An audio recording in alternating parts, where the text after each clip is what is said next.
Dear team members, మీరు రా agents గా డిఫరెంట్ కంట్రీస్ లో రహస్యంగా చేయబోయే ఆపరేషన్స్ చాలా ప్రమాదకరమైనవి. ఆ క్రమంలో ఒకవేళ మీరు శత్రువులకు దొరికిపోతే ప్రాణత్యాగాలకు సిద్ధంగా ఉండాలి. ఆ పరిస్థితుల్లో మీరు శత్రువులకు దొరికిపోతే ఏం చేస్తారు? సార్, విధుల భాగంగా శత్రువులకు దొరికిపోతే ఈ సైన్యాన్ని మింగేస్తాం సార్. సార్, ఈ కత్తితో గొంతు కోసుకుంటాను సార్. సార్, ఈ కత్తితో పాయింట్ బ్లాక్ లో పెట్టుకొని కాల్చుకుంటారు సార్.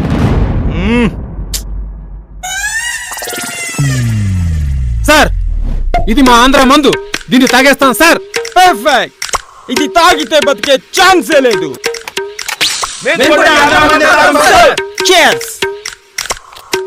ఇప్పుడే తాగితే ఇప్పుడే చేస్తారా? ఇంకో ఛాన్స్ ఇవ్వండి, ఇంకా ఎక్కువ చేస్తా.